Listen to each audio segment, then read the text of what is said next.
Irmãos, é a primeira vez que eu estou aqui com vocês. Eu venho conversando com o William e a Luciana já há muitos meses para poder estar aqui. Já ouvi de alguns de vocês muitas vezes, mas eu estou conhecendo os irmãos e a necessidade pela primeira vez. O William me passou um tema que é a verdade dentro da família. Então nós vamos trabalhar esse tema, mas eu preciso criar um pano de fundo para isso. Então, possivelmente amanhã à noite nós vamos entrar nesse tema propriamente. Domingo de manhã, se o Senhor nos permitir, se Ele não mudar nada, a gente vai mexer nas questões do que a Bíblia fala sobre arrependimento, de como nós precisamos trilhar esse caminho do arrependimento, né? Nós estamos no mês 8. Quem esse mês pediu perdão para sua esposa? Levanta a mão. No mês 8. Não esse ano, só no mês 8. Já? Certo. Que esposa pediu perdão para o seu marido? Levanta a mão. Certo. Quem não pediu perdão esse mês? Levanta a mão. Certo. Tá. Então nós vamos aí ver se é possível a gente terminar com esse tema do arrependimento. Certo? Então vamos abrindo a palavra devagar. Meus queridos, eu estava sentado ali considerando diante de Deus a maneira de iniciar. E deixa eu explicar uma coisa. As comunidades, quando elas se reúnem, diferente das igrejas tradicionais, com uma placa específica, nós temos uma vantagem. Nós ouvimos um evangelho sobre a pessoa e obra do Senhor, mais do que os outros lugares ouvem. O Senhor tem me dado o privilégio de caminhar por aí, de conhecer muitos lugares, muitos irmãos, muitas denominações. O Senhor tem uma igreja dentro da igreja, sempre. Ele tem um grupo de irmãos que o ama profundamente. Mas uma coisa ocorre com nós que nos reunimos em torno desse evangelho. Alguns dos irmãos foram evangelizados nesse evangelho a respeito do reino de Deus ou do reino dos céus. A palavra reino sempre fala que existe um rei. Então nós aí aprendemos a pensar a pessoa do Senhor Jesus e a obra do Senhor Jesus. Quando Jesus ele está andando com os discípulos de Emaús, um deles é Cleopas, a historicidade diz que é tio do Senhor. Então ele era possivelmente da família ou de Maria ou de José, e eles não reconhecem o Senhor, os dois discípulos.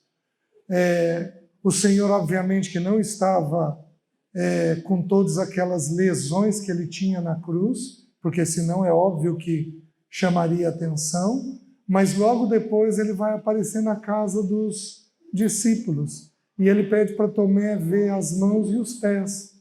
E então o Senhor estava ferido ali, mas não como estava na cruz. Ele ressuscitou, e quando ressuscitou, o Senhor trabalhou o corpo físico dele. E os discípulos não conseguem ver ele. Por quê? Não o reconhecem, porque eles estavam entorpecidos por tristeza. A emoção entorpece a razão da gente. É uma coisa impressionante. Então eles tinham uma expectativa do Senhor como Messias. Eles até a cruz não tinham compreendido que Jesus não seria um Messias político. O nosso Senhor seria um Messias espiritual, trazendo um novo reino, um novo conceito de vida. E aí eles vão falando, Jesus pergunta, do que vocês estão deliberando? E eles dizem, você é o único que, estando em Jerusalém, não sabe os acontecimentos dos últimos dias? E aí eles começaram a falar de Jesus, o Nazareno, varão poderoso, e foram falando, e o Senhor diz assim, honestos e tardos de coração, para crer tudo que a Escritura diz a meu respeito. Pessoa. E aí ele vai falando.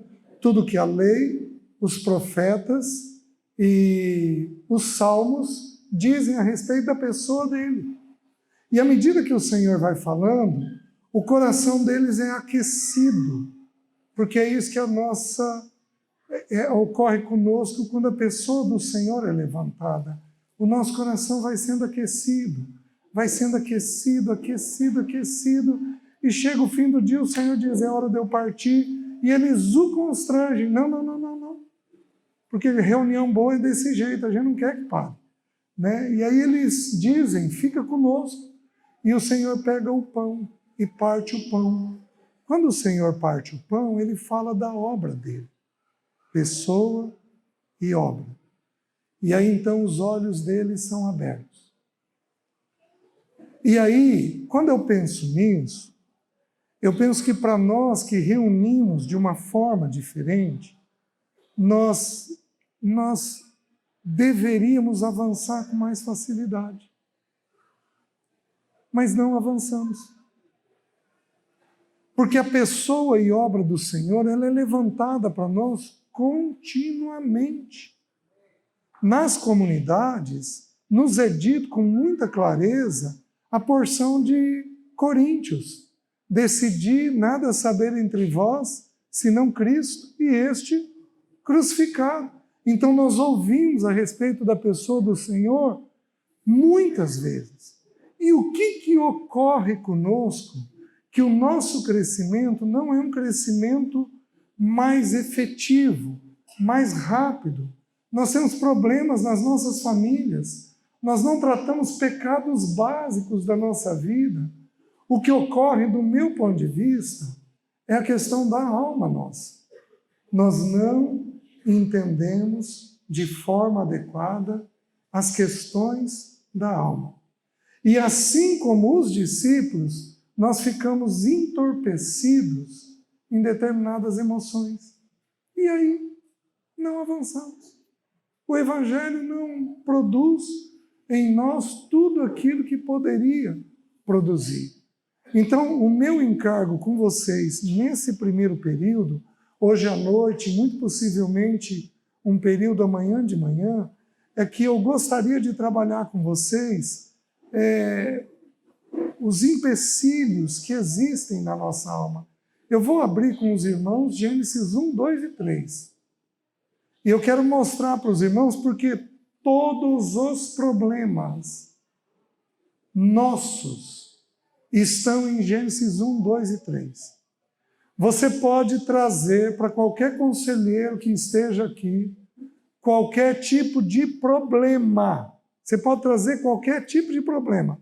Não sei qual é o problema que você vai trazer, mas você pode trazer qualquer um. Você pode trazer um problema de briga conjugal, um problema de adultério, um problema de educação de filhos. Você pode trazer um problema de ordem de trabalho. Você pode poder trazer um problema de anorexia, vigorexia, esses transtornos de imagem que aqui no Rio, muito possivelmente vai ter muito, porque é região de praia, região de exposição de corpo. Não importa... Obrigado, gente. Tem um aberto. Obrigado. Não importa o problema que você me trouxer. Não importa o problema que você tem. Nós encontramos em Gênesis 1, 2 e 3. Porque Gênesis 1, 2 e 3 fala da gênese nossa. Fala do início nosso. Fala da nossa formação. Fala Gênesis 1 e 2. Gênesis 1 fala da criação de Adão e Eva num único momento. Gênesis 2 aí joga uma luz sobre aquele momento e mostra que nós fomos criados em dois momentos distintos. Primeiro foi Adão, depois foi Eva. E Gênesis 3 fala do impacto que o pecado trouxe na nossa vida. Meus queridos, nós estamos ali. E ali se encontram as lutas que nós temos para o nosso crescimento, né? Então eu vou precisar que vocês tenham um pouquinho de tolerância, eu gostaria de trabalhar isso com vocês, eu vou trabalhar como é que nós somos, como é que nós funcionamos. E, meus queridos, faz um sentido, mas faz um sentido. O que as teorias modernas de psicologia estão tentando alcançar, nós temos descrito nesses 3 capítulos e, dentro da permissão de Deus, eu quero trabalhar isso com vocês. Vamos lá? Junta aí de 2 em 2, de 3 em 3 e vamos levantar um clamor pelas nossas vidas. Viu? Junta aí, vamos levantar um clamor, aí eu oro por nós. Ô Espírito de Deus, vem sobre as nossas vidas. Aplana o terreno dos nossos corações, para nós entendermos quem Tu és, a maneira que Tu és, a maneira que o Senhor age. Senhor, vem sobre nós. Dá-nos graça nessa manhã, nessa noite, de ouvirmos ao Senhor, de termos a clareza do Senhor, de quem Tu és e da maneira pela qual Tu faz. Ó Senhor, tira todas as distorções das nossos afetos e visita-nos para que o Teu bom nome seja glorificado. Ajuda-nos nisso, Senhor. Faz isso por nós.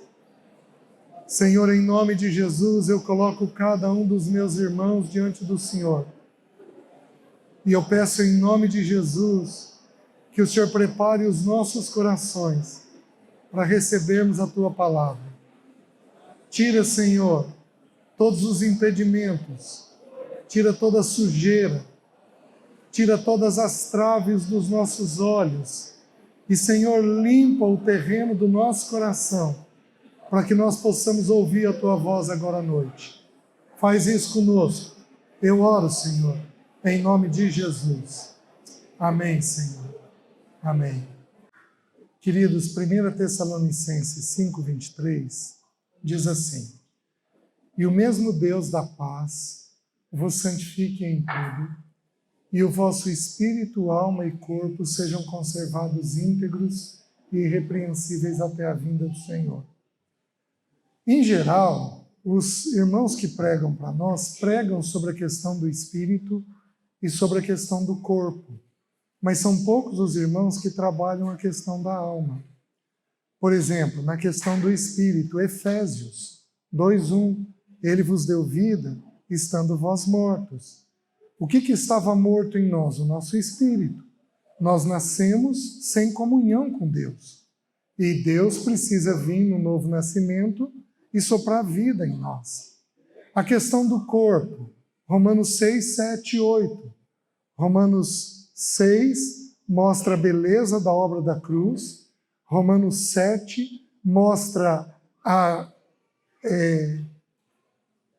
o problema da nossa alma, o quanto que nós somos depravados, o bem que eu prefiro eu não faço, o mal que eu detesto eu pratico. Mas Romanos 8 nos ensina a apresentar os nossos membros, o corpo, ao Senhor. Porque é pelos nossos membros que o Evangelho é dito. Quando eu dou um abraço segundo Deus, eu estou usando os meus membros segundo Deus. Quando eu falo segundo Deus, eu estou usando a minha boca segundo Deus. Mas, entre o espírito e o corpo, nós temos a alma intermediando. Então, a alma nossa é o elemento que eu gostaria, é o meu encargo, de trabalhar um pouco com os irmãos, ajudando os irmãos a terem compreensão a respeito disso. Isso não é em nada menor do que a pessoa e obra do Senhor. Eu estou apenas mostrando como é que a pessoa e a obra do Senhor é derramada dentro dos nossos corações. A Bíblia nos ensina que nós precisamos ser cooperadores com Deus. Quem aqui grita? Levanta a mão. Levanta alto, por favor. Isso. Por exemplo, quando você grita, tem que ter um motivo. Grito é pecado. Gritar é pecado nas Escrituras. Ah, mas e quando a Bíblia diz que, em Provérbios 2, que a sabedoria grita nas praças? A palavra grita ali nas praças significa um ato efusivo. Não é o grito do grito.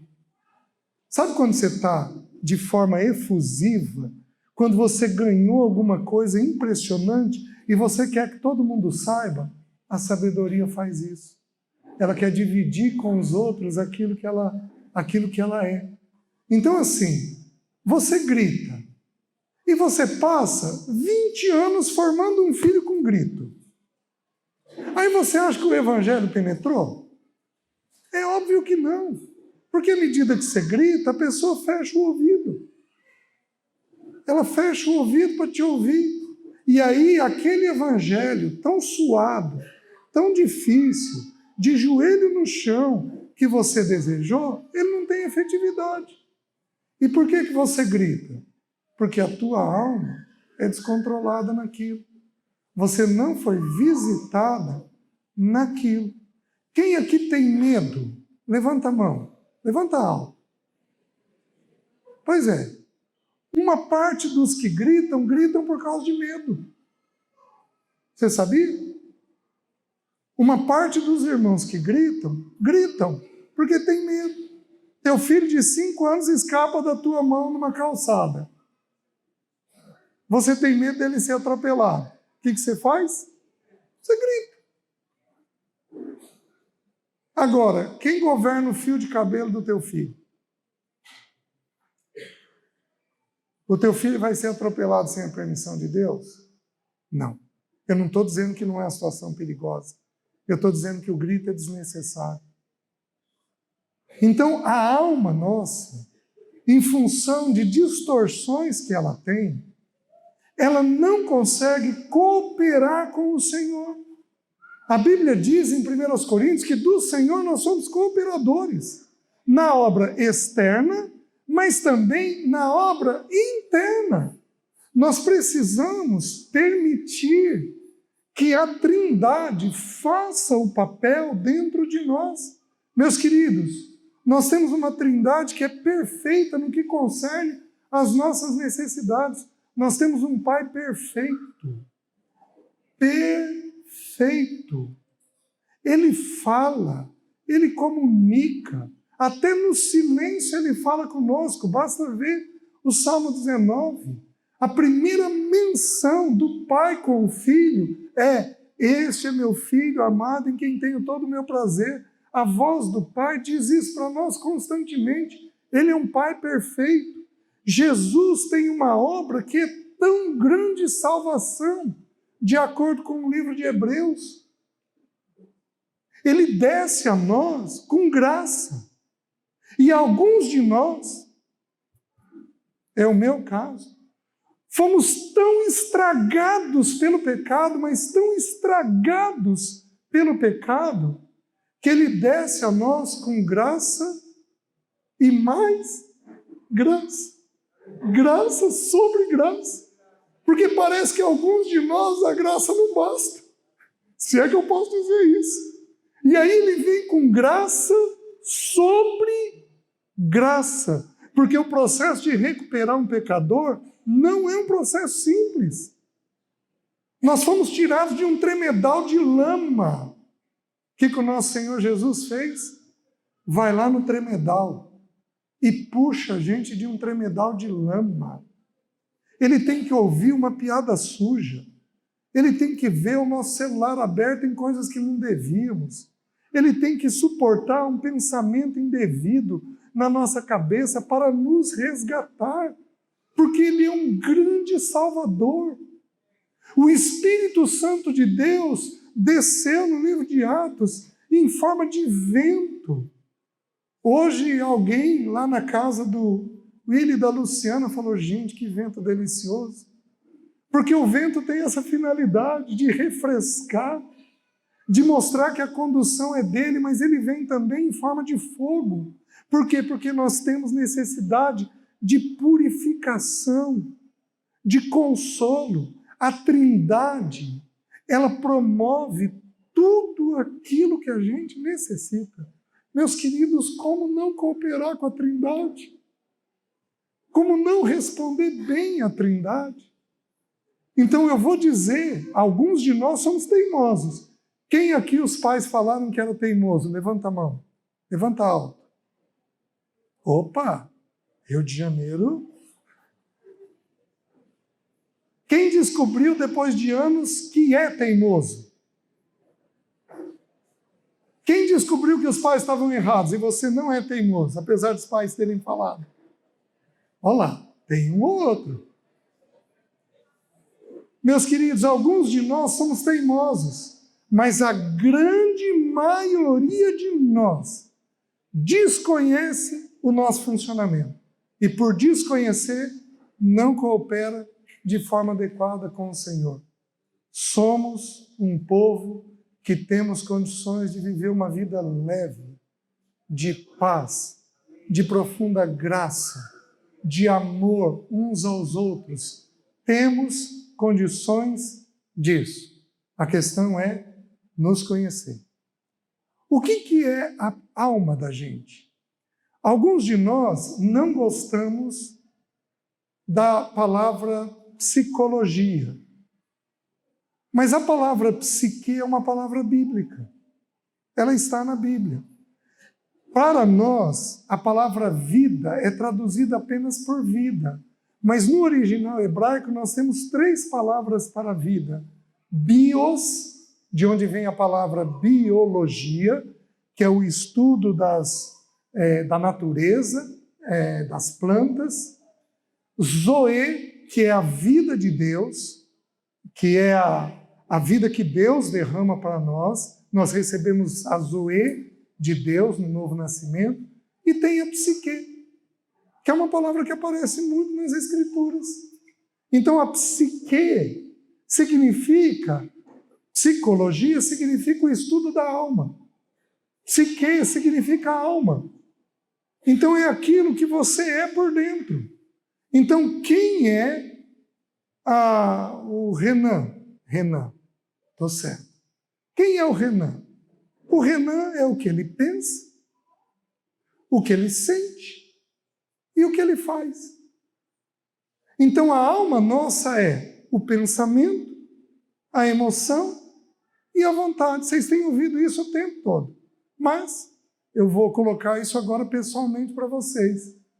Então, a psique tua é o pensamento, a emoção e a vontade. Você tem esses 3 elementos. Quem aqui é mais carregado de emoção? É explosivo, chora com facilidade? Quem aqui carrega mais na emoção?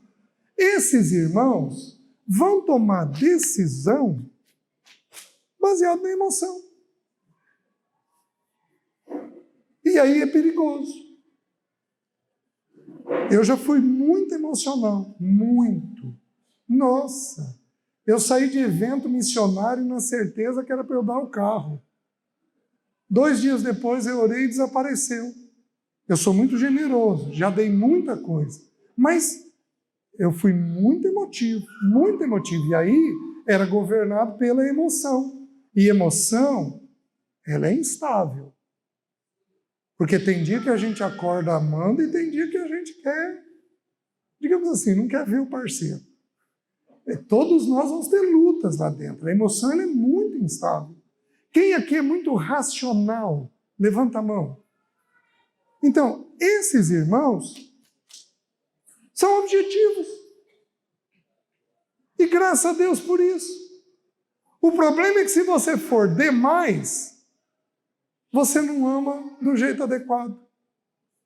Você não entende as coisas do jeito adequado. Você fica rígido e você quer fazer as coisas da tua forma, da tua maneira e no teu tempo por causa da objetividade. Você não aceita com clareza a diferença dos irmãos. E tem alguns de nós aqui que somos impulsivos. Quando viu, já foi. Já fez. Quem aqui é assim? Levanta a mão. Então, esses impulsivos carregam aqui.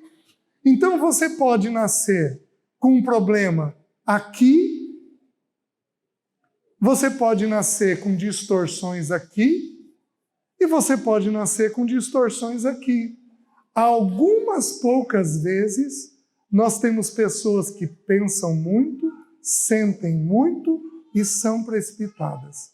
essas pessoas são mais trabalhosas, porque elas têm nos 3 elementos um descontrole. Então, o que acontece? O Espírito Santo de Deus deseja santificar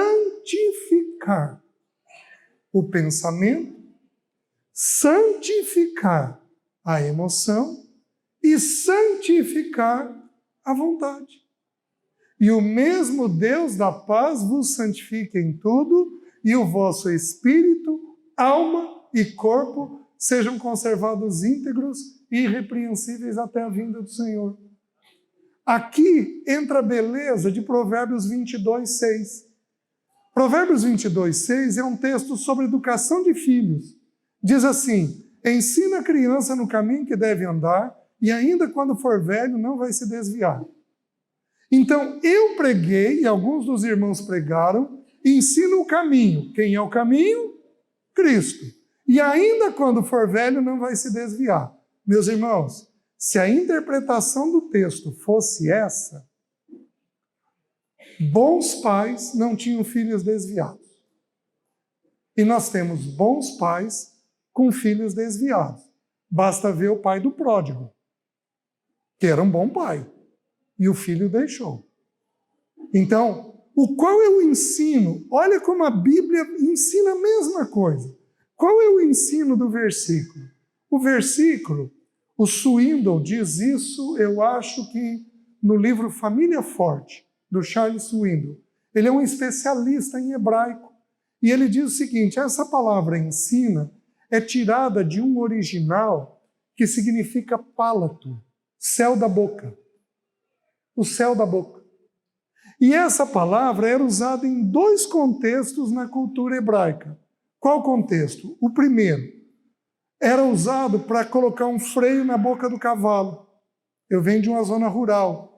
Então, o freio, ele é um U que se encaixa no céu da boca do cavalo, prende lá, e aí você freia o cavalo, você conduz o cavalo, especialmente você freia o cavalo através daquilo.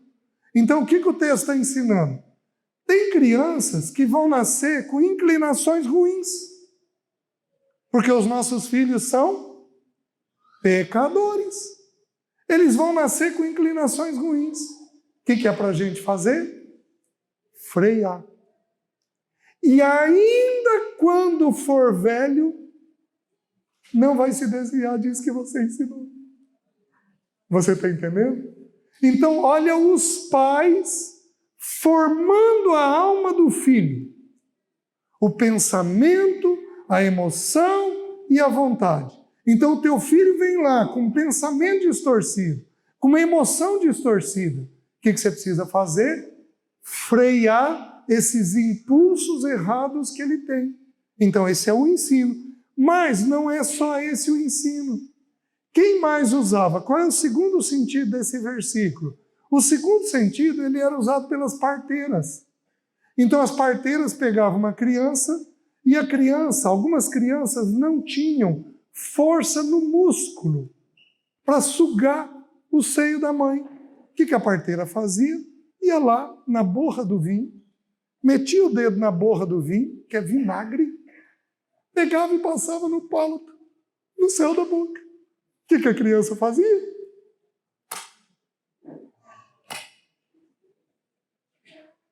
Exercitava a musculatura. O que a Bíblia está nos ensinando?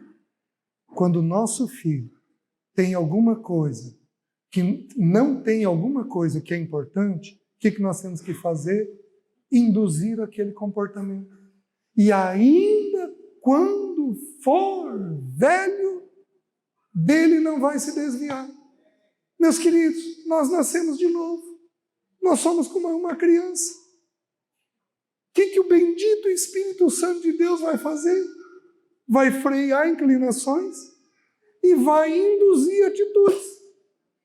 Ele vai produzir em nós a mesma coisa que nós produzimos nos nossos filhos. A questão é que nós somos um bebê crescido. Então nós somos trabalhosos para o Senhor. crianças espirituais num corpo crescido, cheio de razão, mas cheio de razão. A gente sabe viver, a gente é seguro das coisas, a gente não tem que aprender nada. Vocês estão entendendo? E aí nós não cooperamos com o Espírito Santo de Deus. Então, eu quero abrir com os irmãos Gênesis 1, 2 e 3, eu vou explicar com um pouquinho mais de detalhes essas porções, e aí nós avançamos para o nosso tema. 1 Coríntios 1, 9 diz assim: fiel é Deus, o qual fostes chamados à comunhão de Jesus Cristo, seu Filho, nosso Senhor. Então, nós fomos chamados a uma comunhão. O irmão Stephen, ele estuda o livro de 1 Coríntios, e o que eu vou falar, eu aprendi com ele. A Trindade estava reunida na eternidade.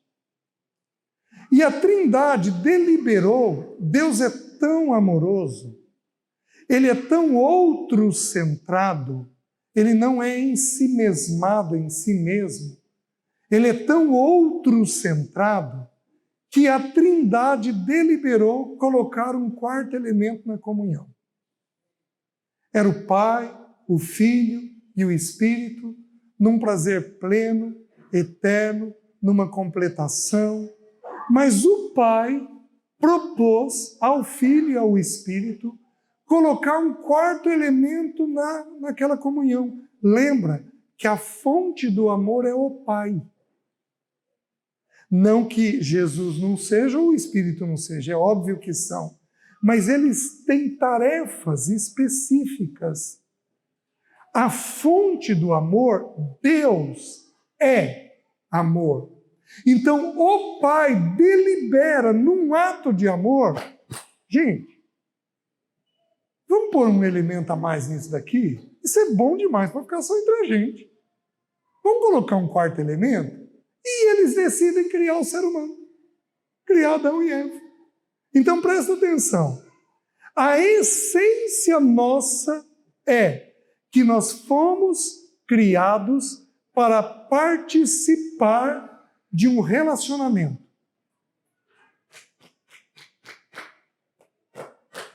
A veia nossa é de pertencimento. Porque nós fomos pensados para pertencer a alguém. Vocês estão me entendendo? Certo. Só que a Trindade tinha um problema. Porque a palavra comunhão significa ter algo em comum. O que o Pai, o Filho e o Espírito tinham que Adão e Eva não tinham? Eles tinham a Zoe, a vida de Deus. Eles tinham vida. Não essa vida terrena, eles tinham a Zoe de Deus, a vida de Deus. Então o que o Pai diz, ou agora o Filho, porque o Filho foi o arquiteto do Pai, de acordo com Provérbios capítulo 8, o que o Filho diz? Pai, vamos criar um Éden, um lugar perfeito. Nesse lugar, nós vamos plantar a árvore da vida, a árvore da Zoe de Deus. À medida que eles comerem a Zoe de Deus, eles participam dessa comunhão que nós temos. Eles criaram, só que eles não queriam que Adão e Eva, ou eu e você, fôssemos como os anjos. Eles queriam que eles tivessem uma atitude deliberada de amor. E eles não comeram da árvore da vida. Eles comeram da árvore do conhecimento do bem e do mal. E aí nós conhecemos a história. Por que eu estou falando isso? Porque nós temos que entender que a essência nossa é pertencimento. Tudo que você fizer, você faz por pertencimento. Tudo. Você pode fazer como ação, você pode fazer como omissão. Por exemplo, tem mulheres que não se entregam plenamente ao seu marido Porque elas têm medo de ser rejeitadas. Tem mulheres, ou tem homens, que têm uma dificuldade tão grande com desprezo e rejeição, que eles preferem não relacionar. Então, na queda, nós tivemos uma distorção, já vou abrir Gênesis 1, nós tivemos uma distorção, porém, a essência nossa continua a mesma essência. Qual que é? Pertencimento. Eu vou trocar a palavra. Eu vou arrumar um sinônimo. Aceitação. Tudo o que fazemos para sermos aceitos por alguém. Vocês estão me entendendo? O IBGE, há uns 10 anos atrás ou mais, talvez há uns 15 anos atrás, fez uma pesquisa com torcidas de futebol no país. Nós estamos no Rio de Janeiro. Rio de Janeiro nós temos o quê? Hoje eu já ouvi do Flamengo, do Vasco, do Fluminense, Botafogo. Certo? O IBGE resolveu estudar as torcidas de futebol. Todas as torcidas foram unânimes na mesma resposta. Qual foi a resposta? Eu pertenço a essa torcida porque ela é para mim como uma família. Qual é a necessidade? Pertencimento. Aceitação. O que não encontrou na casa, procurou na torcida. 2 anos depois, o IBGE fez uma pesquisa com drogadição, com pessoas, com famílias que têm problema com droga. O que eles descobriram? Que os lares que comem na mesa, Salmo 128, com os filhos têm índice quase 0 de drogadição. Porque a mesa é o lugar da gente melhorar o pertencimento, da gente resolver os problemas. Meus queridos, você come uma comida gostosa, o cérebro libera dopamina, o cérebro libera coisa boa. O que faz?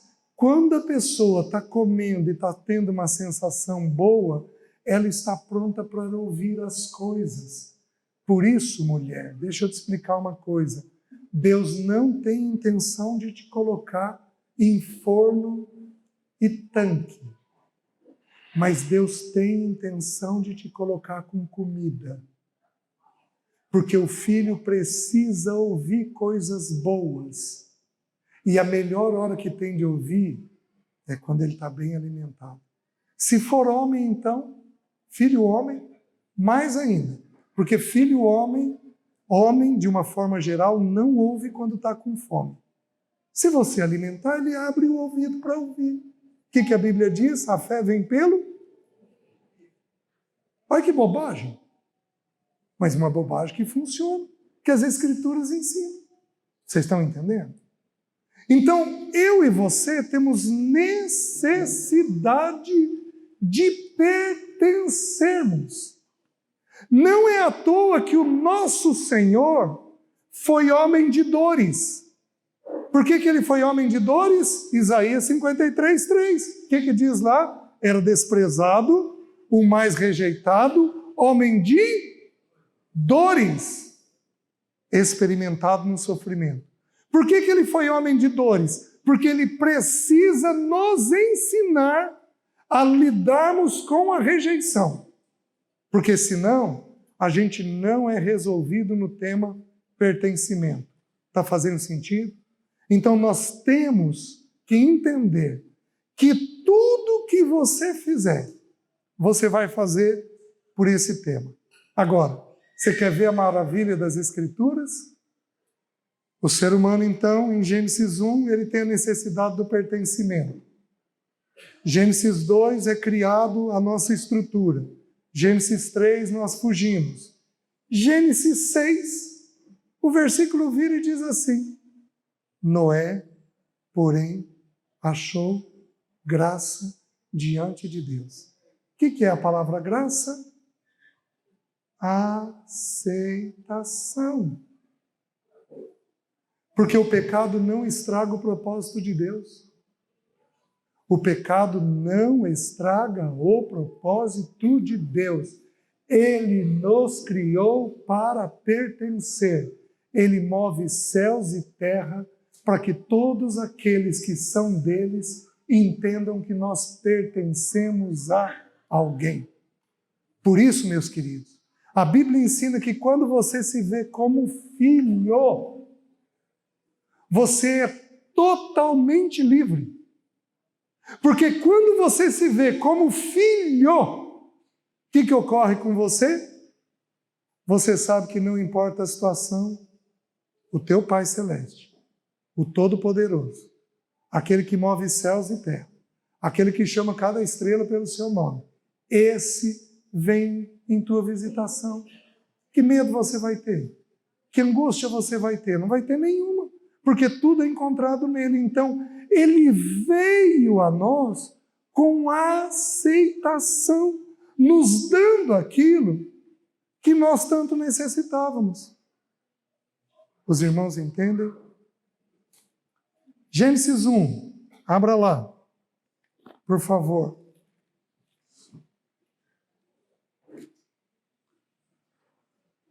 Diz assim, versículo 26. Desculpa, versículo 27. Criou Deus, pois, o homem à sua imagem. A imagem de Deus... Desculpa, gente. 26. Também disse Deus, façamos o homem conforme a nossa imagem, segundo a nossa semelhança. Domine ele sobre os peixes, os animais e as aves dos céus. Queridos, esse é o dia que eu e você fomos criados. Porque nós somos filhos de Adão e de Eva. Então, tudo aquilo que está mostrado nele existe em mim e em você. Tudo aquilo. Então, o texto bíblico, nós fomos criados para quê? Para pertencermos. Então, olha o que Deus fez. Façamos o homem conforme a nossa imagem, segundo a nossa semelhança. Os teólogos dizem o seguinte: os peixes e as aves foram criados no 5º dia. E aqui agora é o 6º dia. E nós fomos criados juntos com os animais terrenos. Então os teólogos dizem o seguinte: onde que a gente é a imagem e semelhança de Deus? A gente é a imagem e semelhança de Deus na moralidade e na consciência. Porque os animais não têm moralidade, não têm consciência. Um leão, quando ele pega ali um grupo de leoas, ele vai em cada leãozinho com a boca, pressiona o crânio e mata cada filhote que não é dele. Porque ele quer apenas os dele.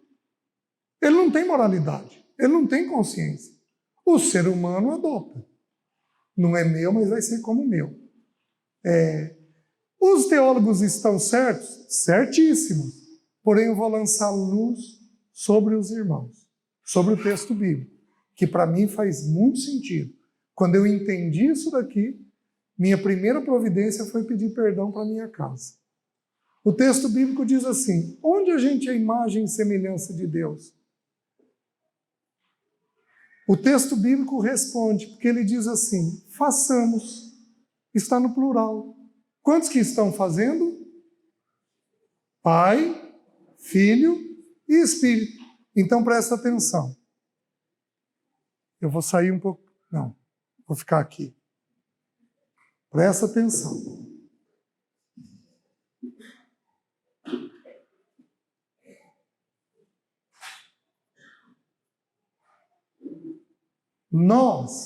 A nossa essência é buscar pertencimento e aceitação. Nós vamos usar 2 pernas para isso. A primeira, relacionamento. Façamos. Quem que é o César? O César, eu tenho a minha alma, mas o César vai buscar pertencimento por relacionamento. Segunda perna, o texto bíblico diz: domine ele, trabalho. Então nós buscamos a aceitação por relacionamento e trabalho. Faz sentido para os irmãos? Vou dar para os irmãos, porque o texto está dizendo assim: façamos e domine. Nós somos imagem e semelhança nessas duas palavras, relacionamento e trabalho. Deixe-me provar biblicamente para os irmãos o que eu estou falando. A Bíblia diz assim, que Jesus é filho de Deus, relacionamento. Mas diz que ele é servo, trabalho. O que Jesus falou em João? Meu Pai trabalha até agora e eu trabalho também. Quem aqui é muito trabalhador, muito serviçal? Levanta a mão. Demais. Certo? O que a gente fez? Carregou na perna do trabalho, para sentir que os outros gostam de nós. Quem aqui é ciumento? Levanta a mão. Levanta alto. Certo? Os ciumentos aqui são ciumentos por quê? Porque exageram na perna do relacionamento. É meu, é meu, é meu, é meu, é meu. É meu. Você está entendendo? É meu. Ninguém tasca. Você está entendendo? Mas pode ter um ciúmes fantasioso, que arde em ciúmes. Teu marido está andando de carro, olha de lado, o que você diz? Para quem que você está olhando? Uma perna exagerada de relacionamento. Quem aqui é muito afetivo? É meloso? Gente, eu acho que estou com um braço e meio. O Senhor já me santificou um tanto. Isso é porque nós carregamos em relacionamento para termos a aceitação. Então, o que nós buscamos é aceitação, só que nós buscamos por essas duas pernas. Você quer mais uma prova bíblica dessas duas pernas? Nós nascemos de novo. Imediatamente, quando nós nascemos de novo, João 1,12, mas a todos quantos o receberam deles o poder de serem feitos filhos de Deus. Relacionamento. Porém, o Espírito Santo vem sobre cada um de nós e nos batiza com pelo menos um dom. Serviço. Relacionamento, serviço. Relacionamento, serviço. Relacionamento e serviço. Então, a nossa essência e a dos nossos filhos é exatamente essa. E se você não perceber, ele está pendendo aqui para um lado, está pendendo para o outro, deixa eu regular, deixa eu frear ou deixa eu induzir um relacionamento. Se você não perceber isso, você não o ajuda a lidar bem com a alma dele. Qual o problema que nós temos aqui? A queda ocorre. Meus queridos, nós íamos trabalhar no Éden? Sim. Ia ser no meio de cardos e abrolhos? Não. Então Adão e Eva colheriam um fruto de uma árvore? Sim. Eles teriam que descascar essa fruta para comer? Sim. Haveria oposição para isso? Não. Porque não haveria o suor em meio a cardos e abrolhos. Há um dia eu estava frustrado porque eu queria ter uma aposentadoria alta. E o Senhor não concedeu. Mas eu queria tanto, eu olhava algumas pessoas com uma aposentadoria alta e quase que invejava aquilo, né? Aí lendo Gênesis no meu devocional, trabalharás todos os dias da tua vida. Aí o Senhor tirou minha fantasia, filho, é todos os dias. Tudo bem? E não vai te faltar nada. E ali o meu coração sossegou com relação a isso. Então nós vamos procurar nessas duas pernas, mas onde os problemas começam? Qual palavra que aparece primeiro? Relacionamento. Façamos. É relacionamento que aparece primeiro. Então, o que eu tenho que entender? Que esta perna aqui tem que ter prioridade. Vocês estão entendendo? Oh, desculpa, eu volto. Eu afasto aqui. É que italiano é um problema. Então, qual o problema? Este relacionamento vem primeiro. Então, presta atenção.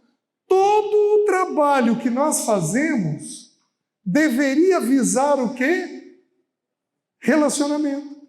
Então, eu me relaciono e eu trabalho. A ordem é essa. Eu me relaciono e eu trabalho. Essa é a ordem. O que eu fiz? Eu pus a perna do trabalho na frente.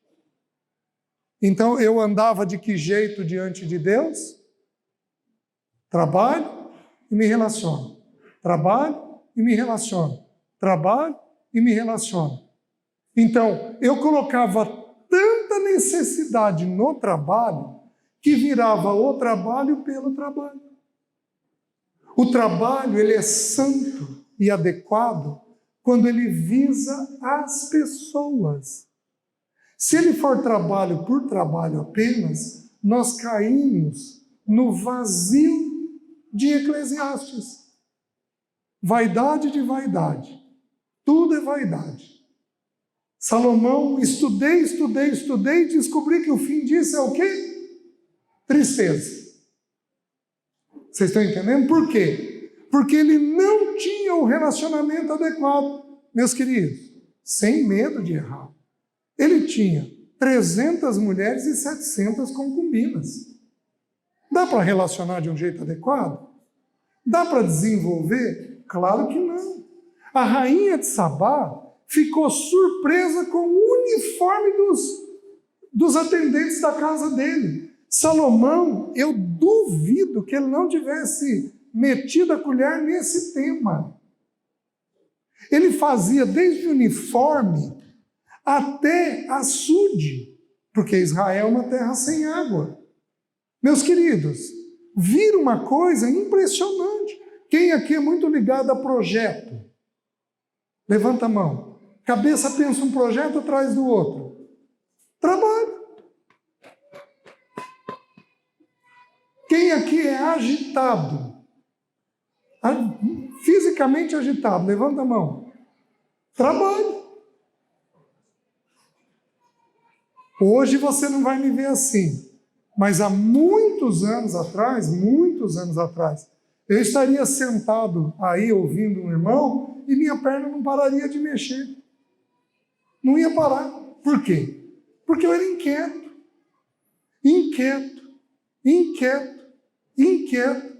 Uma alma inquieta coopera com o Senhor? Não. O que diz o Salmo 45? Aquietai-vos e saber que eu sou Deus. Então nós precisamos entender o nosso funcionamento. Então alguns dos irmãos aqui são distorcidos nessas pernas. Nós temos irmãos que não têm uma das duas pernas, é saci. O preguiçoso não tem essa perna do trabalho. O autista grave não vai ter a perna do relacionamento. Vocês estão entendendo? Então, o pecado fez isso. Algumas coisas são doença. O autismo, por exemplo, é uma doença. A grande maioria de nós tem distorções. Você pode ter um relacionamento que é uma bitola. Você está o tempo inteiro meloso. Você pode ter um relacionamento que é objetivo. Não toca, não segura, não tem afeto nenhum. Tem que ser equilibrado. O Espírito Santo tem que equilibrar isso daí. Meus queridos, Jesus tocava o tempo inteiro. Nosso Senhor tocava pessoas. Como é que nós não vamos tocar? Aí, tem pessoas que trabalham ou de mais ou de menos. Isso daqui também é uma distorção. Então, tem gente que tem uma perna de relacionamento grossa, tem gente que tem uma perna de trabalho mirrada. Ou o inverso, uma perna de trabalho grossa e uma perna de relacionamento pequena. O que eu estou dizendo? que o Espírito Santo de Deus precisa te santificar.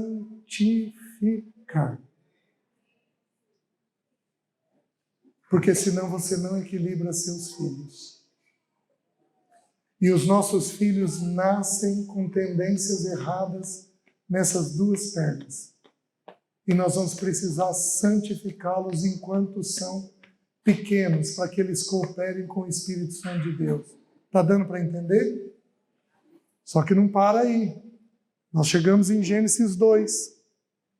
Aí o versículo 7 vai dizer assim: então formou o Senhor Deus ao homem do pó da terra, e lhe soprou nas narinas o fôlego de vida, e o homem passou a ser alma vivente. Meus queridos, Deus nos faz corpo. Meus irmãos, a Terra, o planeta Terra é composto de 70% de água e 30% de matéria. Qual é o elemento que nos fez? O pó da terra. Qual é a nossa constituição? 30% de matéria, 70% de água. Vocês estão entendendo? Então, nós fomos feitos, nós somos criacionistas. Ponto final, acabou. Isso que eu estou falando para vocês já deveria ser suficiente para tranquilizar o nosso coração. Então, assim, o Senhor é quem nos fez. O Espírito Santo é soprado, o Espírito é soprado e nós passamos a ser alma vivente. Espírito e alma são duas expressões. Para estudar o ser humano, a gente estuda de forma tricotômica: espírito, alma e corpo. Mas, na prática, em muitos textos nós somos dicotômicos. O espírito e a alma aqui num canto, o corpo aqui. Então, por exemplo, só que eu não tenho tempo de abrir com os irmãos esses versículos. A gente, em geral, faz isso com pessoas que trabalham com aconselhamento. A gente mostra esses textos. Então, por exemplo, eu acredito que a Alessi lá no céu, ela está em espírito lá, mas ela está do jeitinho que ela era aqui. Eu acredito que se tiver um banquinho perto da entrada, ela está lá recebendo. Recebendo e mostrando a beleza. A primeira pessoa que nos recebe é o Senhor Jesus. Você sabia disso? Que quando você fecha o olho aqui, você é recebido pelo Senhor? Sabia disso? Sabe por que eu estou dizendo isso? Gente, olha a beleza da morte. Olha a beleza da morte. A Bíblia nos ensina que o Senhor Jesus está à destra, sentado à destra de Deus Pai. Estevão vai ser apedrejado. Ele levanta os olhos e ele vê a glória de Deus. E o que mais que ele vê? Jesus em pé, à destra de Deus Pai. Alguns irmãos dizem que o Senhor se coloca de pé para nos receber. Ele estava de pé para receber Estevão. Gente, como temer? É o dia do tão esperado encontro. Como temer? Então, a palavra espírito e alma, elas se juntam nas suas funções. Então, quando a gente sobe, o espírito sobe. O que dorme? O corpo. O corpo dorme, aguardando o dia da redenção, que vai ocorrer na volta do Senhor. O corpo vai aguardar. Mas o espírito, e do meu ponto de vista, a alma, estão imediatamente com o Senhor. Só que esse funcionamento de pensamento, emoção e vontade, ele segue uma regra. Você procura ajuda de um psiquiatra ou de um psicólogo porque você está pensando muito? Não. Você procura ajuda de um conselheiro da igreja, de um psicólogo ou de um psiquiatra, quando você está sentindo. Irmão, estou com uma tristeza, irmão. Não sei de onde vem. Irmão, estou com uma angústia que não sai de dentro de mim. Irmão, estou com medo. mas eu estou com medo, eu estou com uma crise de pânico, irmão, por favor, me ajuda. Nós procuramos ajuda quando a emoção nossa está sobrecarregada. Mas, queridos, o que sobrecarrega a emoção é o pensamento. Eu penso, depois eu sinto, e o que eu pensei e eu senti, eu decido. Esse é o funcionamento da gente. Eu penso, eu sinto e eu decido. Então, presta atenção no que eu vou te dizer. Tudo que você pensar vai ser transformado numa emoção. Quem aqui, eu podia fazer esse exercício. Quem aqui teve tristeza essa semana? Levanta a mão. Se eu for pegar qualquer um dos irmãos ou das irmãs e trouxer aqui, em 3 minutos eu achei qual é o pensamento. Qual é o pensamento que gera tristeza? Perda.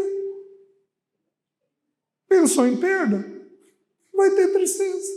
Simples assim. Quem aqui teve medo essa semana? Quem que teve medo? Aqueles que se veem sozinhos. Se viu sozinho, vai ter medo. Tanto que o texto bíblico diz o quê? Não temas. Eis que estou contigo. Pensou solidão, sentiu medo. Pensou perda, sentiu tristeza.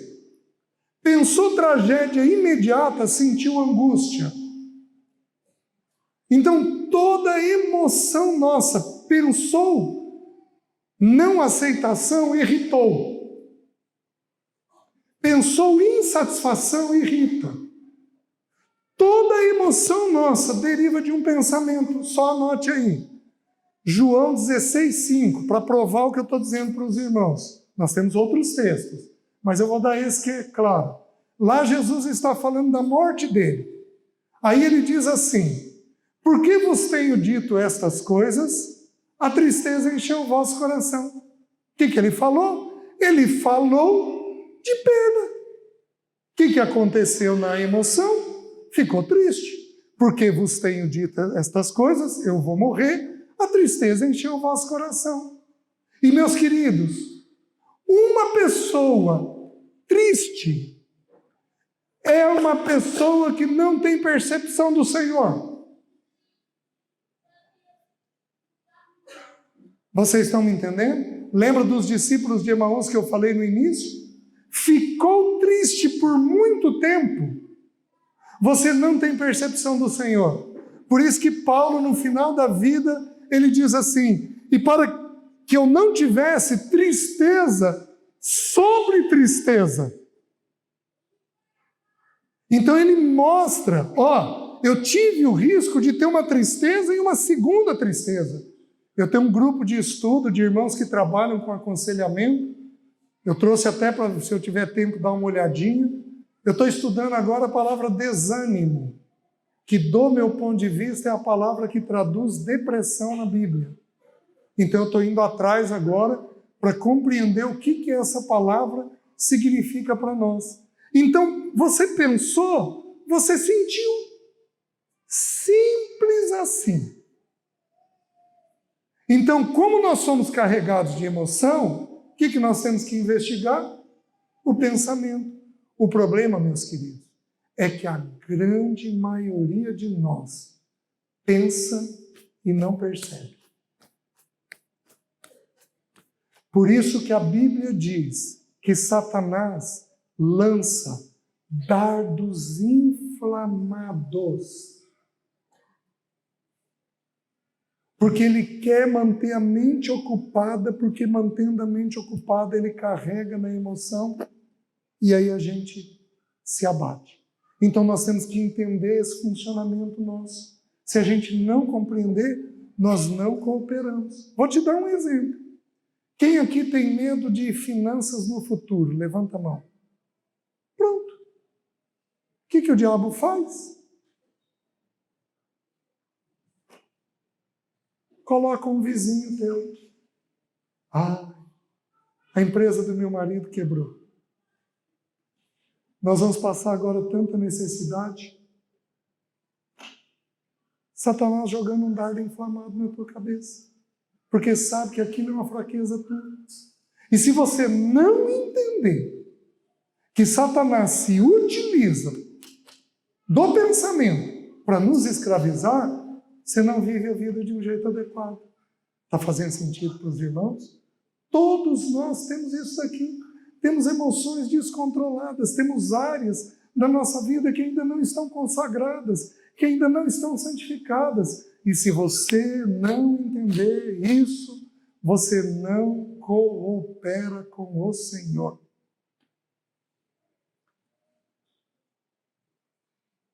O versículo 22 do capítulo 16 de João, ele diz assim: mas outra vez me vereis, e o vosso coração se alegrará.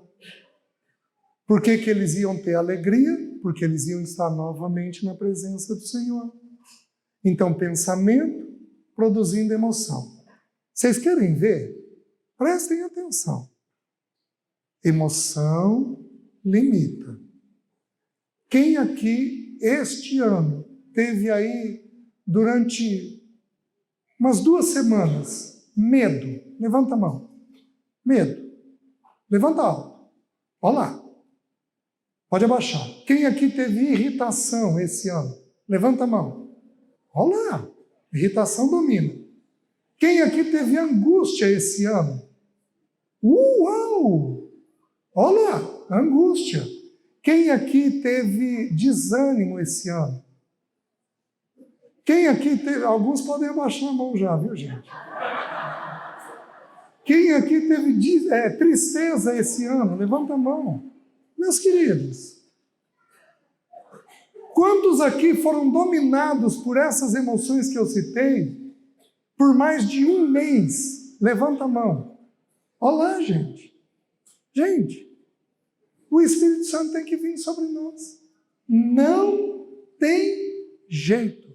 E ele tem que vir onde? Por isso que Marcos 7:20 diz assim: porque de dentro do coração do homem é que brotam. Primeiro pecado que a Bíblia descreve nas listas: maus pensamentos. Porque todos nós, todos, sem exceção, fomos impactados na nossa mente pelo pecado. Sem exceção. E nós precisamos de um processo de santificação dentro das nossas mentes. Os irmãos estão compreendendo? Estão entendendo? Certo. O sacerdote foi ungido. Arão foi ungido por Moisés. Aonde que Moisés ungiu o corpo dele? Qual foi o primeiro lugar que ungiu? Na ponta da orelha. Por quê? Porque entende o que eu vou te dizer. O que alimenta o pensamento são 5 sentidos: visão, audição, tato, paladar e olfato. São 5 sentidos que alimentam a nossa mente. Meus queridos, não tem criança não, né? Tá, não, mas deixa. Tem outros. Por que vocês acham que as lojas exploram tanto no nosso meio o cheiro? Os 5 sentidos, eles têm filtros para entrar no cérebro, mas o cheiro é o que menos tem filtro. Ele tem um poder de penetração maior. Por isso que nos é ensinado pela neurociência sobre a memória afetiva, que em geral está ligada a quê? Comida. É o que eu estou dizendo para as irmãs. Você tem que explorar isso. Porque é o jeito que tem de entrar as informações dentro do cérebro. Então, você vai ter que ter cuidado dos 5 sentidos, especialmente visão e audição. Por quê? Porque a visão é a janela da alma. São os olhos a janela da alma. Então, nós procuramos o que queremos pelos olhos. O segundo, a fé é depositada pela audição. Então, não há órgão mais importante no nosso meio do que o ouvido. Os irmãos estão entendendo? Então, esses 5 sentidos. Última coisa, Gênesis 3, e aí eu já encerro. Então eu mostrei para vocês, em 1 Coríntios 1:9, que nós temos necessidade, nós somos criados para uma comunhão. Depois eu mostrei em Gênesis 1:27, que essa comunhão vem por relacionamento ou por trabalho, nós buscamos aceitação através dessas duas pernas. Depois eu estou mostrando o funcionamento da alma da gente, tem muitos textos aqui para serem vistos, mas eu estou fazendo de forma objetiva. Depois eu estou mostrando para os irmãos agora Gênesis 3. O que ocorre em Gênesis 3? Adão foge. Meus queridos, sem medo de errar, os homens fogem mais que as mulheres.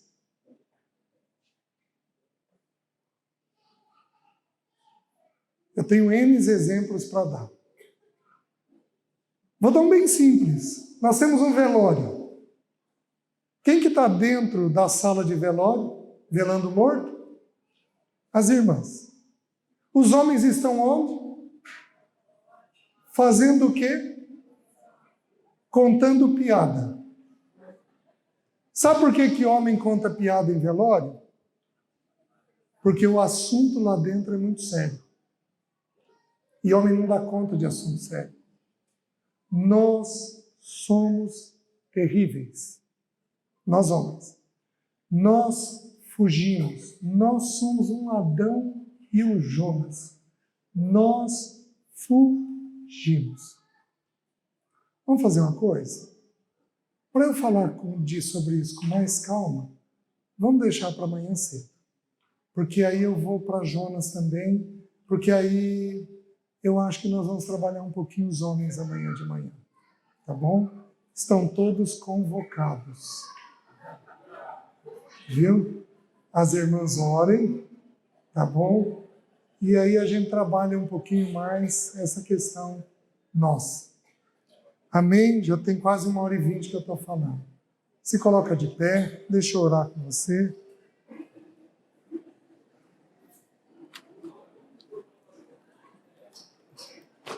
Pronto, despertei todo mundo, né?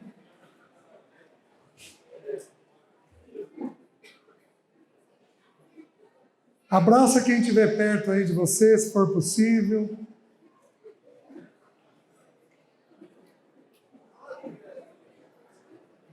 Vamos orar?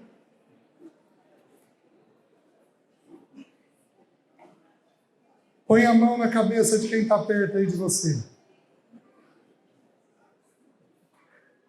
Põe a mão aí na cabeça de quem estiver perto de você. Espírito Santo de Deus, visita-nos com amor e com misericórdia. Toca as nossas mentes. Dá-nos uma compreensão clara de quem somos e de como funcionamos. Ajuda-nos a cooperarmos contigo, para que o teu nome seja glorificado. Limpa as mentes essa noite. Dá-nos uma boa noite de sono. Ajuda aquelas pessoas que têm dificuldade de dormir. Abençoa a mente delas, para que elas durmam essa noite. Ajuda cada pessoa do teu povo aqui, Senhor. Nós oramos em nome de Jesus. Amém. Amém, meus irmãos. Deus abençoe.